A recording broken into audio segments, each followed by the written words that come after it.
Important खबरें हैं जो आपके सामने रखनी है। उस पर जाने से पहले एक सवाल आप लोगों से, गुज़िश्ता रोज 12 अक्टूबर था, 12 अक्टूबर को 23 साल से जो नून लीग है वो योम स्याह के तौर पर मनाती है। योम स्याह के तौर पर इसलिए मनाती है कि उनका ये कहना है कि 12 अक्टूबर को परवेज मुशर्रफ साहब, जो कि उस वक्त के आर्मी चीफ थे, उन्होंने नवाज शरीफ साहब का तख्ता, उनकी हुकूमत का तख्ता उल्टा और इक़्तिदार पर कब्जा कर लिया था। अब कल 12 अक्टूबर गुजरा है, कोई बड़ा इवेंट नहीं हुआ नून लीग की तरफ से। इस साल 12 अक्टूबर का जो दिन था खामोशी और सादगी के साथ गुजर गया।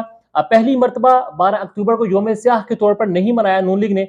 किसी भी शहर में तकरीब का या फिर किसी भी इवेंट का जो एहतमाम है वो नहीं किया गया। नवाज शरीफ साहब, शहबाज शरीफ, इसाक डार, राना सनाउल्लाह, ख्वाजा आसिफ, किसी ने कोई बयान भी नहीं दिया योम स्याह के हवाले से।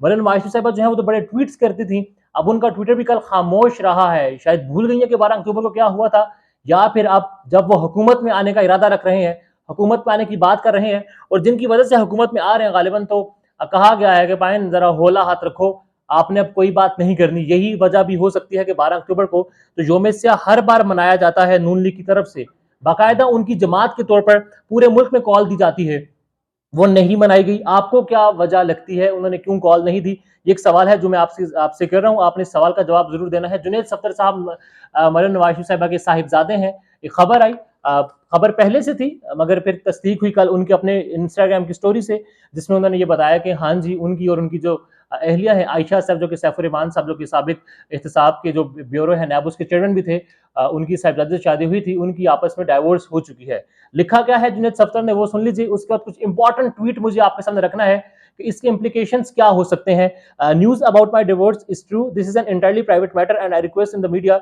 To respect our privacy. I hope with this decision we find our peace इंशाल्लाह।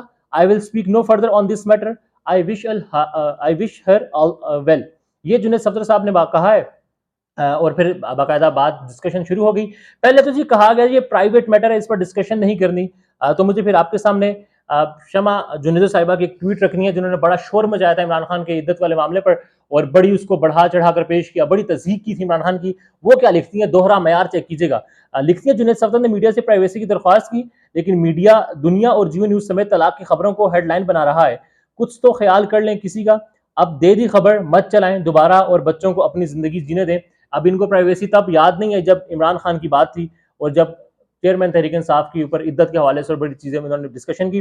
मुबशर लुकमान साहब क्या लिखते हैं, उन्होंने बड़ी खबरें की, उन्होंने प्रोग्राम किए, व्लॉग्स किए थे इद्दत वाले मामले पर। वो क्या लिखते हैं, peoples are sending me messages about a young couple divorce, I don't think we should even discuss this on media, must be very painful for both families, may Allah give them better days ahead.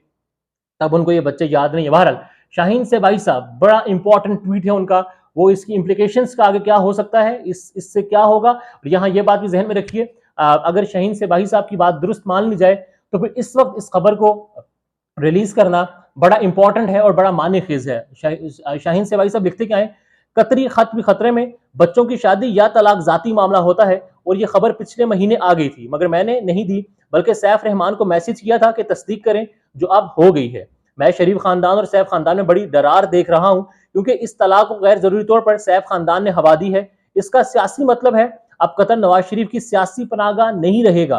बड़ा important है ये line उनकी। और शायद कतरी खत की असलियत भी खुल जाए। जो दूसरों के लिए बुरा सोचते हैं उन्हें भी वैसा ही जवाब मिलता है, ये कानून कुदरत है, अल्लाह माफ करे। उन्होंने एक मैसेज भी साथ शेयर किया है। अब इससे ये कहा जा रहा है कि इसके सियासी इंप्लीकेशंस बहुत ज्यादा होंगे, खासकर इस वक्त जब नवाज शरीफ साहब ने लंदन को 4 साल के बाद छोड़ा और अब पाकिस्तान उन्होंने 21 अक्टूबर को आना है और जहां पर बड़ा टास्क है, तो उस वक्त ऐसी खबर सामने आना बड़ा इंपॉर्टेंट। अब 21 अक्टूबर को क्या होगा, मीनार पाकिस्तान में जलसा है, पाकिस्तान तहरीक इंसाफ ने भी जलसा करना है लाहौर में लिबर्टी चौक में। इजाजत के लिए दरख्वास्त डीसी इस्लामाबाद को, डीसी लाहौर को, मगर मना किया गया। फिर लाहौर हाईकोर्ट में गए, वहां से बड़े इंपॉर्टेंट कमेंट सामने आए हैं। लाहौर हाईकोर्ट से कहा यह गया है कि अगर पाकिस्तान तहरीक इंसाफ लिबर्टी में जलसा नहीं कर सकती तो फिर कोई भी सियासी जमात जलसा नहीं कर सकती। नई जगह की दरख्वास्त देने का कहा गया तहरीक इंसाफ को। और फिर साथ ये भी कहा गया, ये भी वहां पर रिमार्क सामने आए कि अगर 2 बजे के बाद जो दरख्वास्त दी जाती है उसकी जगह की भी इजाजत नहीं मिलती तो फिर लाहौर में कोई भी सियासी जमात जलसा नहीं करेगी। ये कहा गया है लाहौर हाईकोर्ट की जानिब से। पीटीआई के पास बंदे पूरे हैं, जलसे की इजाजत नहीं मिल रही। जबकि दूसरी तरफ नून लीग ने जलसा करना है 21 अक्टूबर को। हसन रजा दुनिया न्यूज से मुंसलिक हैं, बड़े इंपॉर्टेंट रिपोर्टर हैं, लाहौर की सियासत को कवर करते हैं, खासकर नून लीग और आजकल तो मोहसिन नकवी साहब भी बड़ा कवर कर रहे हैं। उनका ये कहना है कि बड़ा मुश्किल हो गया है नून लीग के लिए बंदे पूरे करना, बंदे लेकर आना इम्तिहान बन गया है। पहले इन्होंने ऐलान किया, ये गलती थी, फिर इस हाइप क्रिएट करने के लिए 10 बड़े जलसों का ऐलान किया वो बड़ी गलती थी। और हसन रजा ने ही ये कहा है कि जो शादरा में जलसा हुआ उसको जलसा कहना जलसे की तौहीन है। ये मोहम्मद हसन रजा की स्टेटमेंट है। उन्होंने अपने वीलॉग में जिक्र किया, दुनिया न्यूज पर उनका ये वीलॉग आता है। और इसके बाद अब वो कहते हैं कि बंदे कैसे पूरे किए जाएंगे नून लीग की तरफ से, तो भाई बंदे उनके मुताबिक ऐसे पूरे किए जाएंगे, कुर्सियां लगाई जाएंगी पूरे मीनारे पाकिस्तान में, हर कुर्सी के साथ झंडा बांधा जाएगा और फिर बड़ी फ्लैश लाइटें बत्तियां लगाई जाएंगी, रोशन किया जाएगा और फिर कैमरामैन ऐसे एंगल से कवर करेगा कि झंडा नजर आएगा। अब झंडा किसने पकड़ा है, बंदे ने पकड़ा है या फिर डंडा बांधा गया है किसी चीज के साथ, उसको छुपाया जाएगा और यूं लगेगा जी बहुत बड़ी आवाम है, पूरा लाहौर उमड़ आया, पूरा पाकिस्तान मीनारे पाकिस्तान की तरफ है, सड़कें जाम है। और नवाज शरीफ जिसको उम्मीद पाकिस्तान बनाकर पेश किया जा रहा है, इससे पहले पता नहीं कौन सी उम्मीद पाकिस्तान थी जिसका बड़ा, मैं तारिक मतीन को यहाँ कोट करूंगा तो वो अच्छा नहीं लगता। बहरहाल अब ये कह रहे हैं कि लाइटें दिखाई जाएंगी और लाइटें दिखाकर ही बंदे पूरे किए जाएंगे। ये बड़ा इंपॉर्टेंट अब उन्होंने एक तरीका बता दिया कि बंदे कैसे पूरे किए जाएंगे।